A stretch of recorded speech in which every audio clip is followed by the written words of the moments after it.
Não, a gente fica tão entusiasmado com a ideia da jovem Joselma, que a gente fica até pensando, né?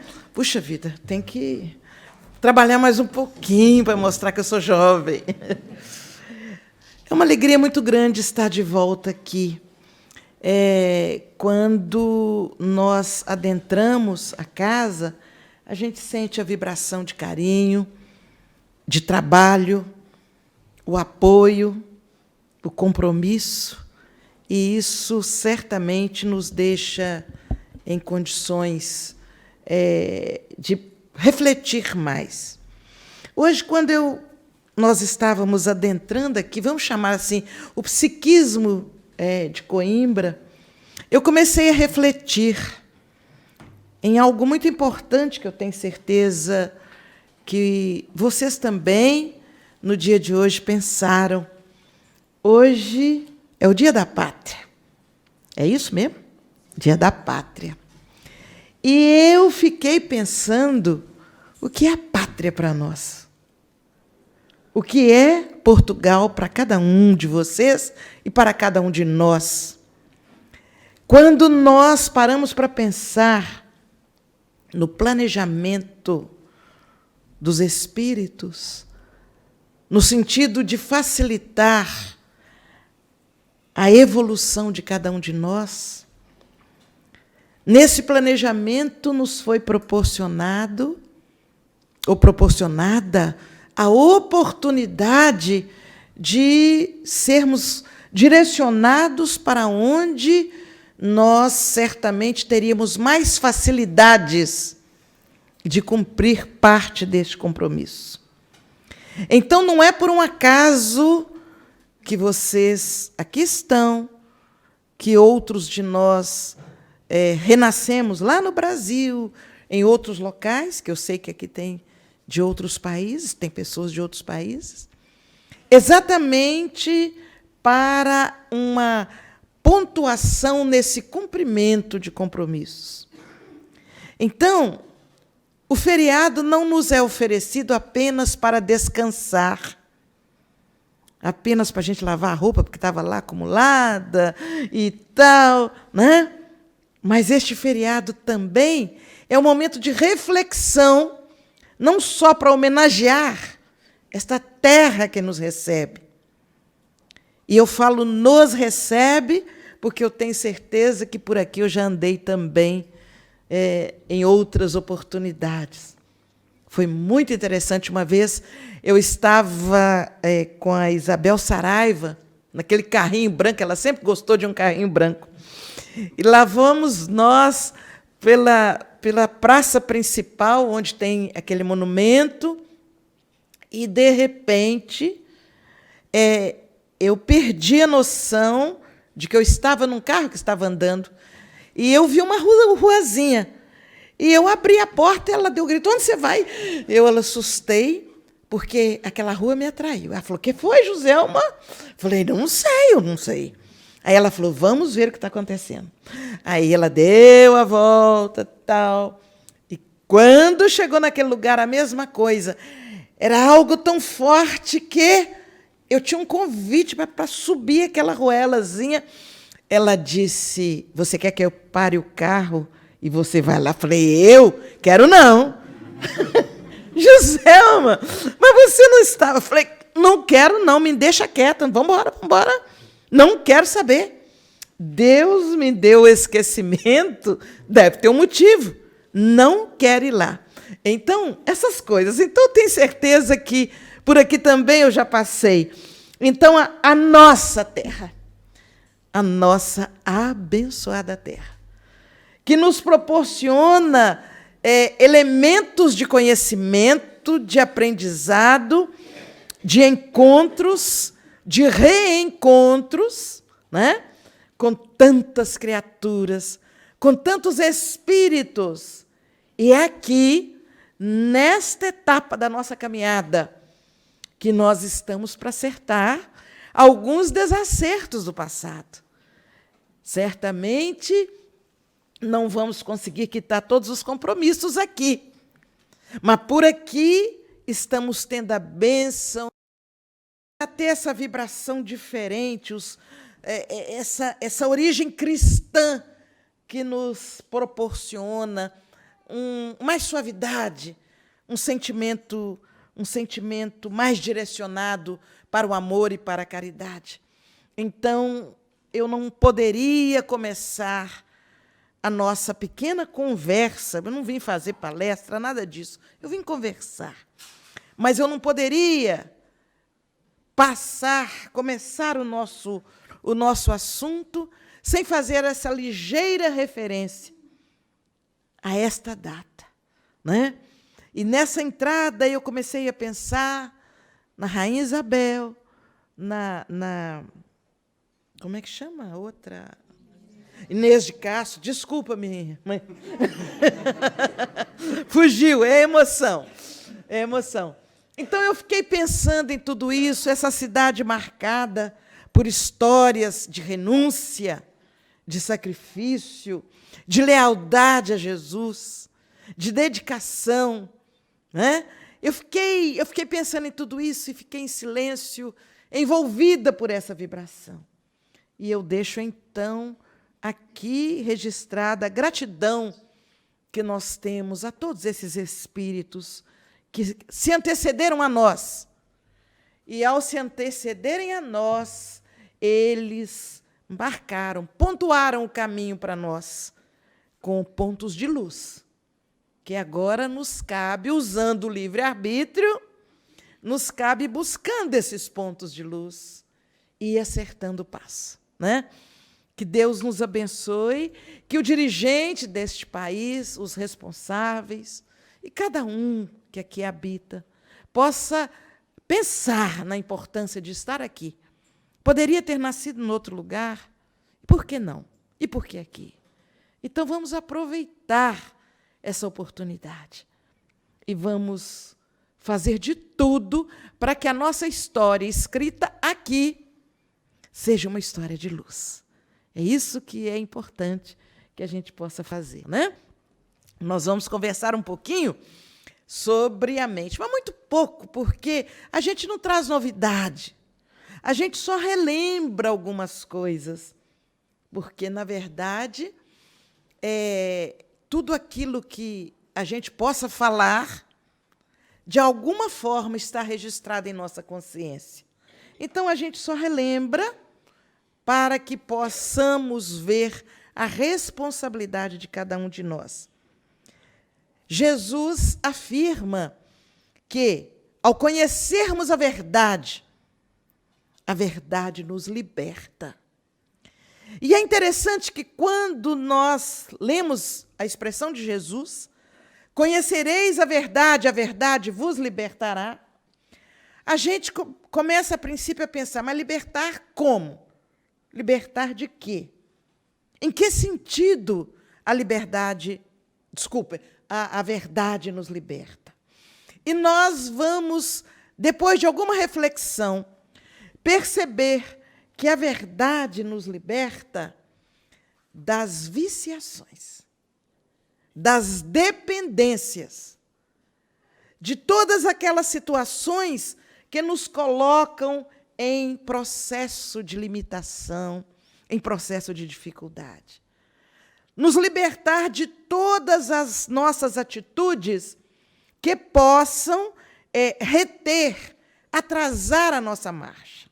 Então, à medida que nós conhecemos a verdade, que é uma só, e que ela nos é apresentada de acordo com a nossa maturidade, à medida que nós conhecemos essa verdade, nós vamos nos libertando.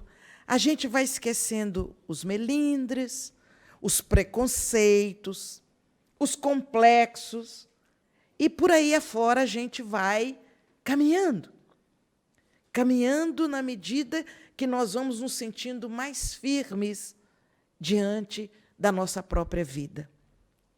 E, entre as verdades que a doutrina espírita, não há várias verdades, há uma grande verdade, mas as facetas da verdade, nós vamos ver a doutrina espírita nos mostrar a importância de cada um de nós, como espíritos que somos, para caminhar com responsabilidade.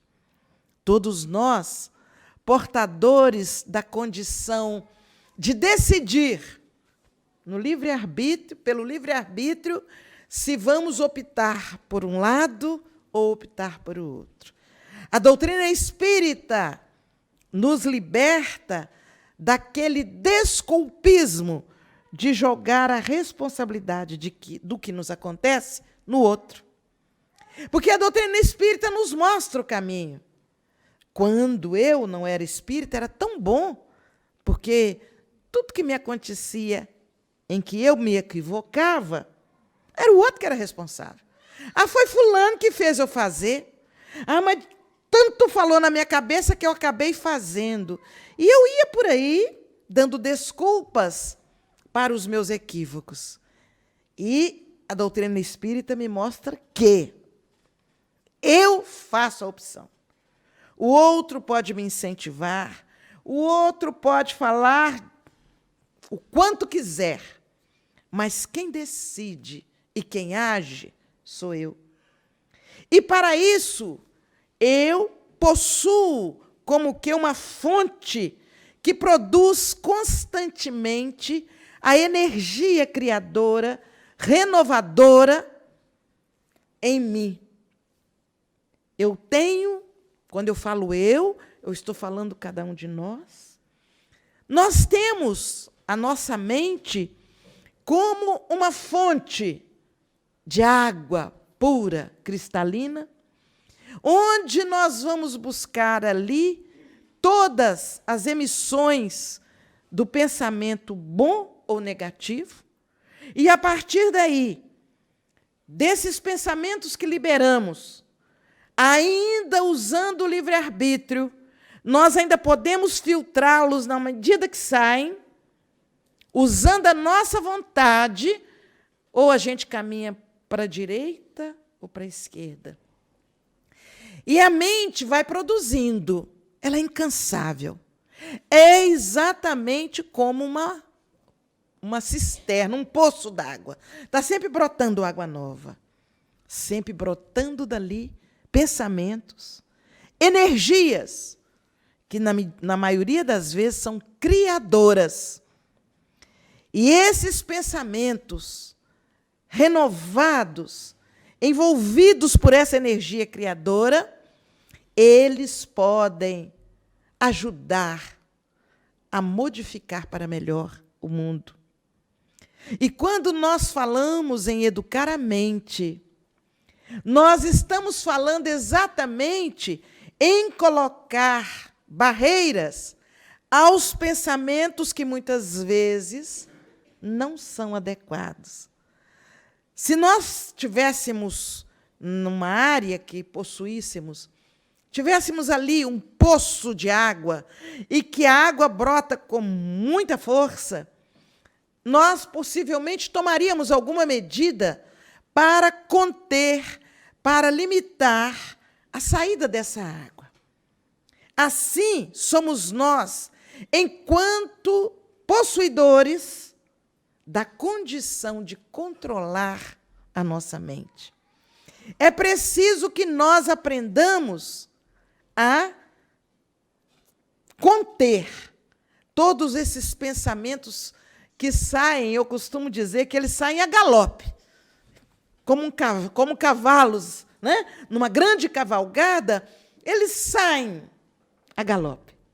Mas eles precisam ser contidos, serem disciplinados pela nossa vontade, pelo nosso conhecimento e, acima de tudo, pelo conhecimento que vamos adquirindo, por exemplo, através do Evangelho segundo o Espiritismo, através do conhecimento da doutrina, que vai nos proporcionando oportunidade de conter a nós próprios nas nossas atitudes. A doutrina espírita nos mostra que estaremos onde está o nosso pensamento. Se eu enviar meu pensamento agora, lá para o Brasil, imediatamente eu vou junto. Eu saio daqui e vou lá. E volto rapidamente, porque eu estou aqui com vocês. Mas meu pensamento me levou lá. Eu fui e voltei. Imaginem a nossa responsabilidade diante daquilo que pensamos. É por isso que muitas vezes nos trabalhos mediúnicos, nós às vezes encontramos tantas dificuldades para manter a harmonia do trabalho. Porque, às vezes, o médium está bonitinho ali, sentadinho. Ai, que gracinha. Está tão concentrado, de olho fechadinho. Oh, meu Deus, quanta compenetração. Às vezes, a mente do médium está galopando. E ele vai e briga com o marido. E vai, no caso, ele, o médium, no corpo feminino. Vai, briga com o marido.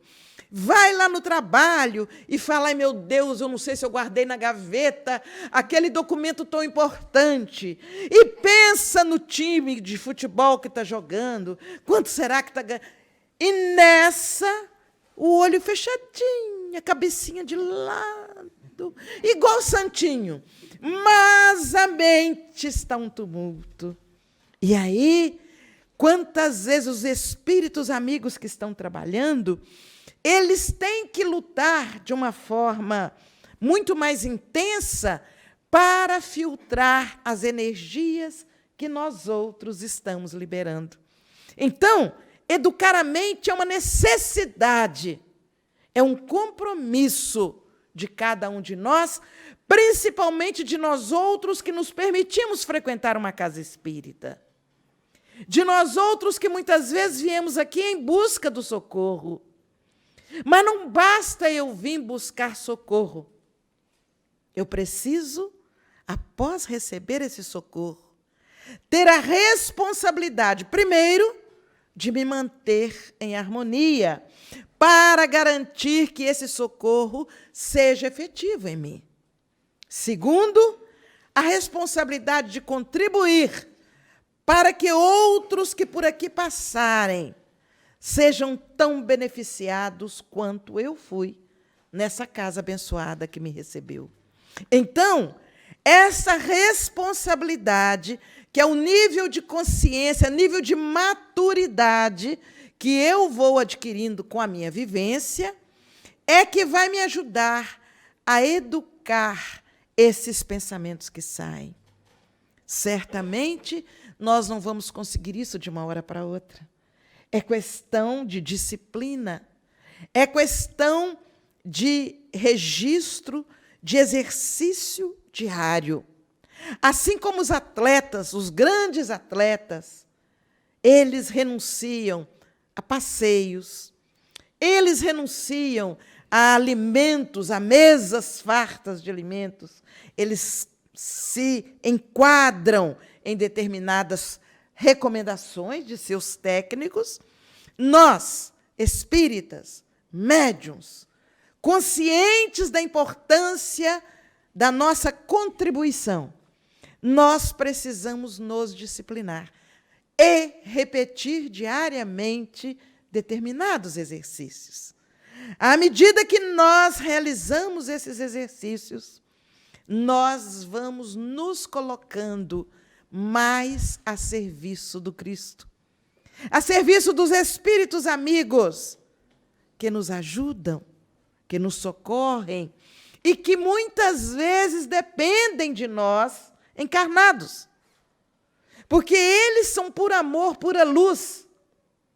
Mas muitas vezes, para concretizar o bem, eles dependem do movimento dos médiuns. Eles dependem do nosso esforço, da nossa disciplina, para que nós pudéssemos, ou que possamos, oferecer a concretização daquele objetivo, daquele bem.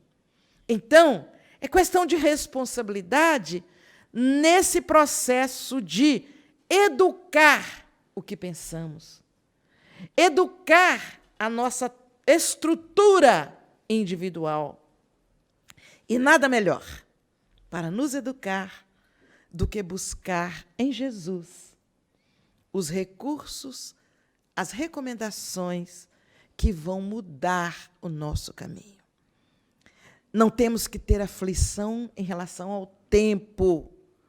Nós temos que ter perseverança na vontade de mudar, no esforço para mudar.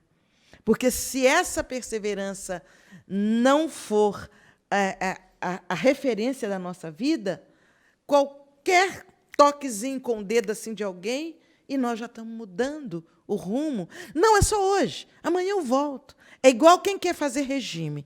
Toda segunda-feira começa.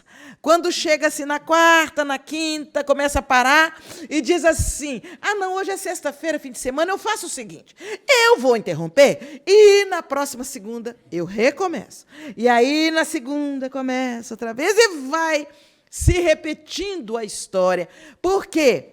Nós estamos com dificuldade de manter o ritmo da nossa decisão. Então, entre o conhecimento, entre a vontade de mudar, e, não só a vontade, mas a necessidade, e a decisão de mudar, nós temos um tempo e temos que fazer um trabalho com nós mesmos, para depois disso perseverar na mudança. Gente, não são poucas coisas. É interessante que, se a gente for buscar na origem da palavra educação, lá no latim, nós vamos encontrar a origem dizendo que educação seria sacar de dentro para fora, tirar de dentro para fora. Mas tirar o quê? Será que eu tenho alguma coisa para oferecer? É muito interessante, porque é diferente da instrução. Instrução, lá diz assim, instrução significa empilhar. É interessante. Quando eu me instruo, quando eu estudo, quando eu conheço, quando eu pesquiso, eu vou empilhando, entre aspas, ou empilhando, conhecimentos na minha mente. Agora, educar, eu vou tirar de mim, mas tirar o quê? Será que eu tenho alguma coisa para oferecer? Ah, eu não tenho paciência. Tem. Ela está dentro de você. Nossa, mas olha, eu vou te contar, não dá para aguentar o fulano na minha vida. Tolerância, você tem dentro de você. Humildade, olha, mas eu vou te contar. A vontade que eu tenho de reagir, humildade está dentro de você. Mas como é que eu afirmo que isso está dentro de nós? Sabe por quê? Porque nós somos filhos de Deus. E como herdeiros de Deus, nós temos em nós as qualidades que Deus tem. Nós somos irmãos de Jesus. Por isso que Jesus diz assim: podereis fazer o que eu faço, e muito mais. É claro que eu, na minha limitação, na minha ignorância, eu poderei fazer o que Jesus fez e faz daqui a alguns milênios. Mas poderei. Por quê? Porque as qualidades estão dentro de mim. Só que eu guardei tanto, e aí é que está. A gente guarda tanto essas qualidades, como se fossem aquelas sementes de virtudes. Aí você ganha umas sementes, fala: eu não vou plantar esse ano, não, que já tem muita coisa no meu canteiro. Eu vou guardar aqui, planto depois. E joga as sementes numa caixinha ou numa latinha e põe lá na gaveta, no fundo da gaveta. A semente não desiste da vida. Olha que coisa linda. Ela não desiste da vida. Ela fica ali, tal, sequinha e tal. De repente, passa um ano e eu falo assim: opa, achei essa semente, acho que eu vou plantá-la. Ela não desistiu da vida. E quando ela recebe condições adequadas, o que é que ela precisa de condições adequadas? Ela precisa do berço. Eu prefiro falar berço do que cova. Pensar, vamos pôr a semente na cova. Ai, Deus me livre, cova me lembra morte. Eu prefiro o berço, que me lembra vida. Então, Ela precisa do berço, ainda que escurinho, né? Porque põe a terra por cima. Ela precisa de água, ela precisa de adubo. A danadinha não esqueceu da vida. Ela não desistiu da vida. Ela recebeu condições adequadas. O que ela faz? Ela começa a buscar o quê, gente? A luz. Ela começa a buscar a luz. E ela vai, ela estende a sua... Ela faz a sua própria extensão. E ela vai e busca a luz. Surge lá um caulezinho, buscando a luz. E ela vai. Vocês acreditam que é isso que está dentro de nós, gente? As sementes. As sementes das virtudes, da humildade, da paciência, da tolerância, da generosidade, da perseverança no bem. Todas as virtudes que a gente pensa que não tem, elas estão dentro de nós. E aí, quando eu me proponho educar a minha mente, e que eu tomei a decisão de mudar. A partir dali, quando eu falo, tomei a decisão, é como se eu pegasse a sementinha na gaveta. Agora eu vou dar trato adequado a ela. Precisa perseverar e ter os cuidados especiais para que ela possa buscar a luz com grandeza. Então, não é simples. Eu não vou me tornar uma pessoa humilde num estalar de dedos. Não vou. Mas eu vou, a cada dia, reduzindo a quantidade de vezes que eu deixo de ser humilde. Eu deixo de ser humilde uma vez por dia, depois, puxa vida, eu já consegui a metade do que eu tinha de manifestação de orgulho, de prepotência, já consegui reduzir para a metade. Aí, de vez em quando, só assim, a ponta da orelha esquenta. E eu falo, amansa, porque você não vai reagir. E essa atitude vai te tornando cada vez melhor.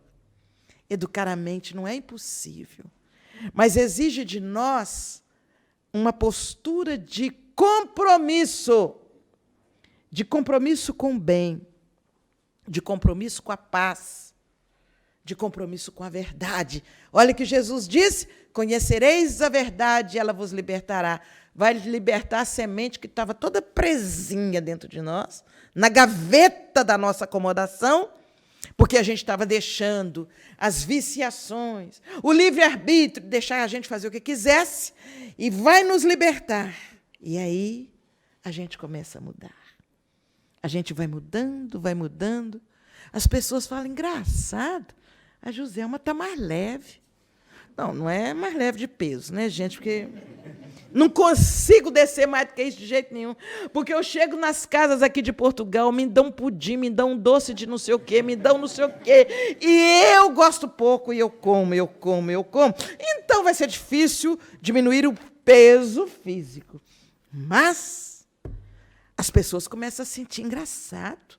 Ela tinha a cara fechada. Agora ela já sorri mais. A gente vai mudando. A gente vai ficando mais bonito. Vocês acreditam nisso? A gente vai ficar mais bonito. Porque já que você já não fica tão bravo, não xinga, não sei o quê, não reage, não se impacienta tanto, aí você vai ficando mais leve, você vai ficando mais simpático, vai ficando mais bonito. Né? São condições nossas do dia a dia. E nós precisamos aprender um monte de coisa nessa caminhada de educar a mente. Uma delas, que parece assim, puxa vida, mas todo lugar que eu vou, todo mundo fala nisso. Mas por quê? Porque é uma das mais difíceis. E é a que quase todo mundo precisa. Exercitar o perdão. Exercitar o perdão. Porque a gente vem se tratar. A gente chega aqui e quer que o Espírito tire de nós todas as nossas dores. Como se estivesse tirando das nossas costas uma carga que a gente carrega. E a gente quer sair leve, né? Saltitante daqui do centro. Mas a gente não quer fazer a nossa parte. E, às vezes, o nosso grande problema está na falta do perdão que a gente não dá a alguém. Ah, não, Joselma, não tem ninguém para perdoar. Eu, graças a Deus, não tenho ninguém para perdoar. Presta atenção. Presta atenção, porque, às vezes, a coisa está tão camuflada que a gente fala, não, eu não preciso perdoar, não tem nada contra, não. Eu só não quero nem lembrar muito dele. Ó, sabe? É assim, se ele vem de um lado da rua, eu passo para o outro. Não, mas não é por nada, não. Eu não estou com raiva, não. Eu só não quero muito papo. Cuidado, gente. Porque a coisa mais difícil é a gente se descontrair diante daquele que mexeu com o nosso orgulho, que mexeu com a nossa condição íntima, que tirou de nós algo de valor físico ou espiritual, que caluniou a gente, que nos deu prejuízo intencionalmente, planejadamente, que debochou da gente, que falou mal da gente, e vai por aí afora. É muito difícil a gente não ter aqui dentro uma sombrazinha em relação a essa pessoa. Então, para ter saúde boa, saúde de verdade, uma das primeiras coisas é ter a mente e o coração limpos em relação às pessoas à nossa volta.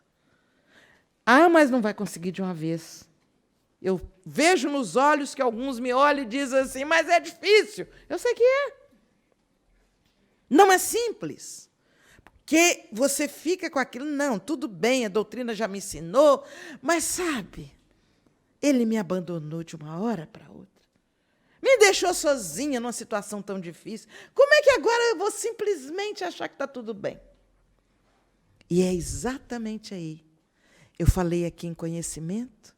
É exatamente aí, quando nós vamos conhecendo, por isso a doutrina espírita é abençoada. Por isso ela ajuda a nos libertar, a educar a nossa mente. Porque a doutrina espírita me diz que tudo o que me acontece tem uma razão de ser. Questão 536 do Livro dos Espíritos.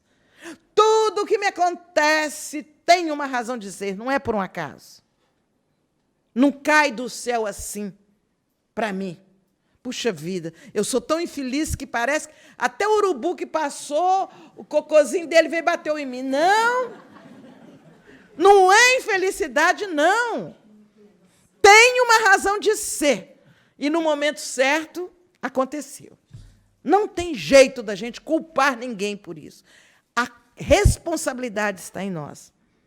Tudo o que acontece tem uma razão de ser. E a afirmativa continua, lá na questão 536. E tudo o que acontece, e nada acontece sem a permissão de Deus. Eita, ferro, não tem jeito. Tem uma razão de ser e tem a permissão de Deus.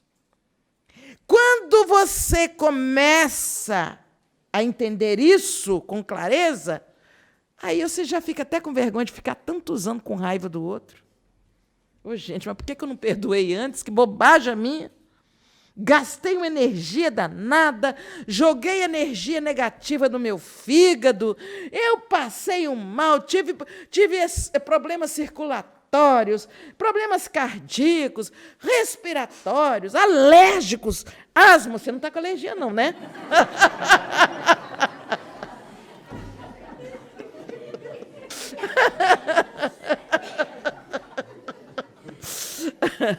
Gente, desculpa a minha maneira de brincar, mas eu entendo que doutrina espírita ela é tão bonita, ela é tão gostosa.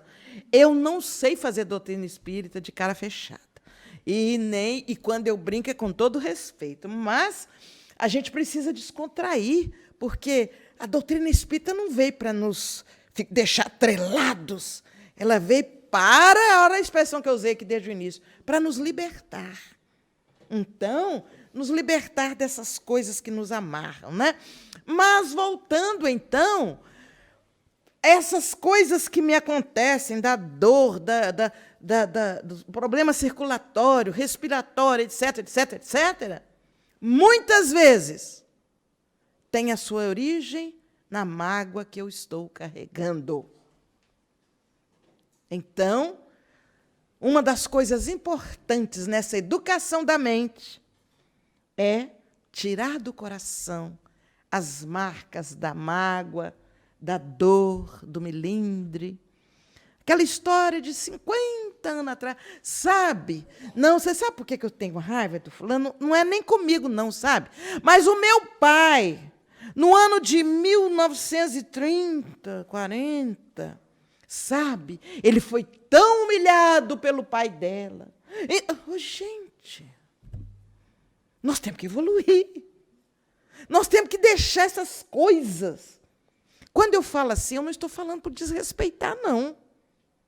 Valorizar, sim, no pai que temos. Valorizar, sim, toda a contribuição que ele nos deu. Mas a dor vibratória, o sentimento de dor, não pode ser hereditário, gente. Você passar do avô para o pai, para o filho, para o neto, para o bisneto, para o tataraneto. Gente, vamos parar com isso. E vamos educando a nossa mente, né? Colocando momentos de gratidão a Deus pela oportunidade que nos é oferecida. Essa gratidão que nos leva a entender que bom que eu estou aqui, que bom que a gente pode estar vivenciando momentos juntos, de experiência, de estudos. Mas a gente vê, às vezes, o lado negativo. Eu contava para o Fernando que, nesta semana, eu tive um início de choque vibratório. Quando eu abro o e-mail, diz assim: o avião bimotor caiu perto da creche. Eu falei, Jesus amado. Aí é engraçado. É muito engraçado, porque a gente ainda é egoísta. Eu assustei porque foi perto da creche que eu sou dirigente. Né? Mas, às vezes, se fosse perto da creche do outro, eu talvez caiu perto. Não. Mas de uma das creches que eu sou dirigente. Eu fiquei. Aí eu perguntei, mas onde que ele caiu? Me diz mais ou menos. E a pessoa disse, há 3 casas. 1, 2, 3. Aí eu entrei num estado de emoção. No estado de emoção, mas não era porque o avião, inclusive houve 3 desencarnações, mas não era porque o avião não caiu sobre a creche. É porque eu pensava assim, meu Deus, o esforço que os espíritos amigos devem ter feito, devem ter dado um ventinho mais forte. Será o que eles fizeram? Aí a curiosidade cresceu. O que será que esses espíritos fizeram para que o avião não caísse em cima da creche com 270 crianças? Então, nós temos que aprender a ser gratos, porque a gente sempre vê o lado negativo das coisas. E, naquele momento, eu vibrava de alegria, e eu escrevi para eles, e aí foi bom quando eu fui vendo as professoras retornando no estado de gratidão. Graças a Deus. Tá? Quer dizer, a postura nossa tem que ser de gratidão por tudo que acontece. Ah, José, mas como é que você quer que eu tenha gratidão?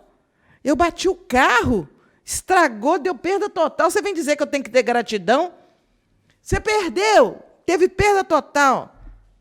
Mas a vida continua? Você está de pé? Você continua com forças? Passou o susto? Vamos começar devagarinho, vamos lutar, vamos fazer economia e vamos comprar outro carro. Parece simples, eu sei que não é tão simples assim. Mas como tudo tem razão de ser, então, quem sabe é necessário ficar um tempo sem carro para poder valorizar o carro que tem, para poder entender o outro que não tem carro e que às vezes chega atrasado, etc. e tal. O motorista que não para, tal. Hoje Eu recebi lá de Belo Horizonte. Josema, a editora vai ter que fechar mais cedo, porque está uma greve total aqui de transporte e não tem como os funcionários chegarem. Aí eu falei assim, e onde está meu carro? Aí ele está na garagem, para a semana que vem te buscar. Bota meu carro na rua. Pega alguém que dirige. E vamos buscar os nossos colaboradores. Não porque nós somos extremamente exigentes, mas a vida não pode parar, porque uma outra classe resolveu fazer uma greve. Essas situações nós temos que ir aprendendo a educar a nossa mente. E nós só vamos aprender a tirar proveito de tudo quando nós começarmos a analisar como é que estamos. A cada dia, e a questão 919 de O Livro dos Espíritos nos ensina isso com tanta naturalidade. A cada dia chega em casa, puxa vida, eu cumprimentei meio de lado assim o fulano, eu estava meio com raiva dele, mas, meu Deus, para que eu fiz aquilo? Não precisava. Mas eu fiz uma coisa boa hoje. Eu fiz isso, fiz aquilo outro. E, na medida que nós vamos fazendo essas análises, nós vamos nos habituando à prática do bem, mais do que à prática do equívoco. Esse é o processo de educar a nossa mente, de educar esses pensamentos que saíam de uma maneira desequilibrada. É a doutrina espírita, é o Evangelho de Jesus que nos põe, que nos enquadra, não nos engessa, porque há religiões que engessam o pensamento das pessoas. Se nós formos observar determinados grupos religiosos, e aqui não vai nenhuma crítica, eu estou só levando para o raciocínio. Determinados grupos religiosos, até bem pouco tempo, e algumas ainda batem nisso, tem que ter cabelo comprido, não pode cortar o cabelo, a mulher não pode usar calça, tem que ser saia, eu não entraria lá, porque eu estou de calça comprida, né? E uma série de coisas, o homem tem que pôr gravata, etc. e tal. Eles não estão errados. Aqueles espíritos que lá estão ainda precisam desse tipo de condicionamento para entrarem na disciplina. Então, eles não estão errados. Se colocasse uma daquelas pessoas que precisa de tudo isso para poder dizer assim, eu obedeço, se colocasse uma dessas pessoas junto ao grupo espírita, a doutrina espírita é a doutrina da liberdade. Não tem ninguém te proibindo, dizendo, não pode fazer isso. Mas a danadinha da consciência. A nossa consciência diz direitinho onde é que eu preciso melhorar. Já não é alguém de fora que me proíbe, é a minha consciência que me orienta qual a atitude que eu devo ter. Daí a importância de nós, a cada dia, analisarmos o nosso comportamento. E é tão bom. Quando você chega em casa, vai analisar, puxa vida, que abraço gostoso que eu ganhei de fulano, mas eu também dei de verdade. Nossa, o sorriso. E aí a gente começa a perceber que realmente nós estamos mais dóceis. Mais dóceis. E essa docilidade me suaviza. Então, eu sei que eu não trouxe nada de novo. Eu disse para vocês que eu não ia trazer nada de novo. Eu só trouxe reflexões que, às vezes, a gente se distrai com elas.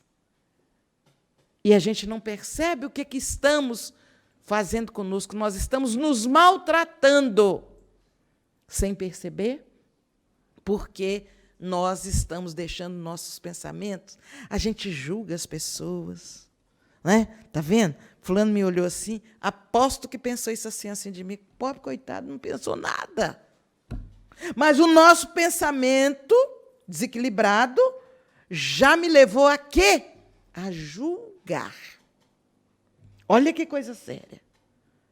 Me leva a julgar, me leva a me afastar do outro. Vou sair daquela casa, mas por quê? Ah, não, fulano lá me olhou torto, eu não fico lá. Coitado. Tem só uma pequena história. Uma vez, as pessoas lá na nossa casa começaram a reclamar de uma determinada pessoa que ela não cumprimentava, passava. Ela era muito metida, convencida, não cumprimentava. Eu falei, gente, mas não vejo ela assim. E eu chamei a pessoa, vem cá, vamos conversar um pouquinho. O que está acontecendo? Algumas pessoas têm dito que você não cumprimenta. Eu tive a vontade de me esconder da resposta dela. Ela falou, ô, Joselma, eu não enxergo quase nada. Eu estou esperando doação de córnea para fazer transplante. Eu me direciono pela voz das pessoas. Como eu estou muito acostumada aqui na casa, eu não tropeço, não preciso me apoiar, porque eu vou, estou acostumada aqui. Eu não sabia que ela enxergava pouco. Ela só via sombra. Então, às vezes, ela falou, Joselma, eu não cumprimento, não é porque eu não quero, às vezes eu não vejo. E o tititi já estava. É porque ela é mal educada, que ela é metida, ela é convencida, é prepotente, que não cumprimenta a gente. Por isso eu digo para vocês, temos que domar, temos que pôr freio no nosso pensamento. E o freio que a gente põe no nosso pensamento é a partir do Evangelho de Jesus. Nosso tempo, eu falei com o Fernando que eu ia ficar no tempo, porque eu acho que a gente tem que respeitar cada um. Então, nosso tempo chegou. Eu quero agradecer a vocês. Eu não vim aqui dar uma aula a respeito de como educar a mente, porque, se fosse assim, a minha já estava educadíssima, né? E quando eu entro no avião, no primeiro movimento de turbulência, ai, meu Deus, é agora que eu vou. Ai, Jesus, toma conta. Então, eu ainda não eduquei a minha mente o suficiente. Mas a gente está tentando, nessa conscientização, melhorar um pouquinho a nossa maneira de ser, né? Deixar a nossa individualidade levar para o outro uma mensagem de amor, uma mensagem de fraternidade e de caridade. É isso que eu quis trazer para vocês. Um despertarzinho pequenininho. Agora, cada um de nós vai trabalhar na maneira que puder, em favor de todos nós, né? Muita paz, que Deus nos abençoe, que Jesus nos ilumine sempre.